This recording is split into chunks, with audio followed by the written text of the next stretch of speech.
you look at high school education by the numbers, it's almost like a factory. Every year, 3.6 million students enter the system, 2.1 million take the SAT, 37,000 salutatorians like me give cliche graduation speeches, 3.6 million high school diplomas are approved by the government, 37,000 Mr. Weinsteins shake those 3.6 million students' hands, and those 3.6 million students are handed their diplomas. And then they're gone. And the next 3.6 million students enter the system for the same process to happen all over again. You see, as a result of education's enormous expanse, we, as students, devote days, weeks, months to efforts that reinforce the integrity of the system.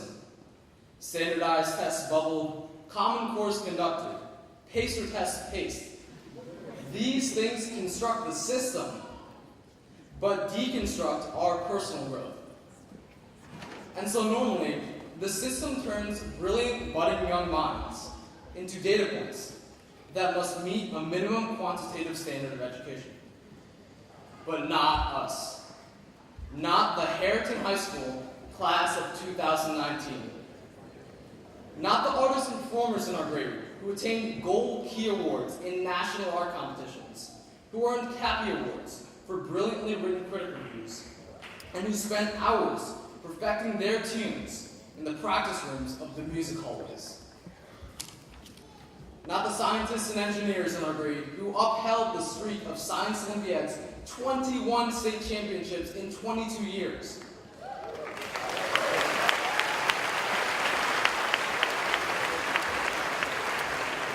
Who won the United States' oldest and most prestigious STEM competition for research on the genetic makeup of HIV.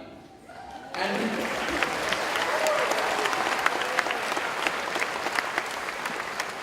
who furnished Harriton TSA's legacy of 28 state officers and 2 national officers in 10 years.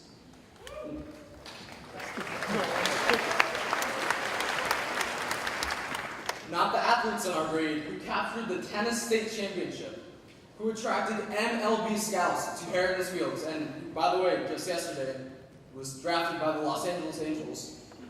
And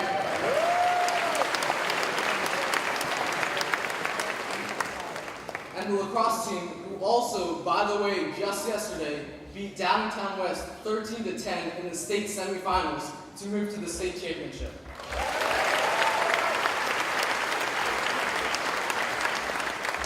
Not the activists in our grade who spearheaded a fundraiser of $37,000 for the Leukemia Lymphoma Society.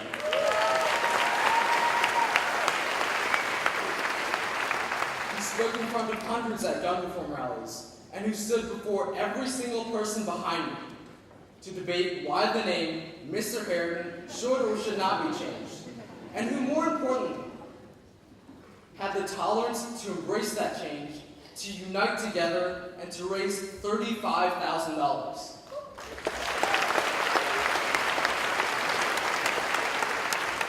No, not the Harriton High School class of 2019.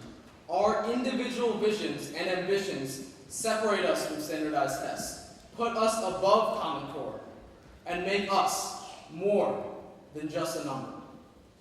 Now, as we advance to a new era of our lives with the knowledge we gained here at Harriton, it is more important than ever that we ensure that we do the things that exercise our creativity, that elevate our character, and that make a difference. It's time for our artists and performers to paint the most breathtaking paintings, to perform the most transformative performances, and to sing the most magnificent songs. It's time for our scientists and engineers to cure diseases, to launch spaceships, and to pioneer artificial intelligence. It's time for our athletes to shine at the collegiate level, to make the pros, and to shine there as well. It's time for our activists and leaders to reshape our economy, to better public policy, and to unite this great nation. It's time for the Harriton High School class of 2019 to change the world.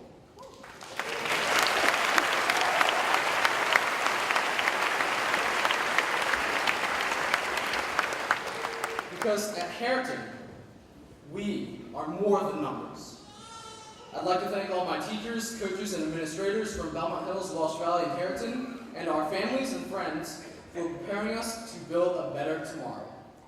Thank you, and congratulations to the class of 2019.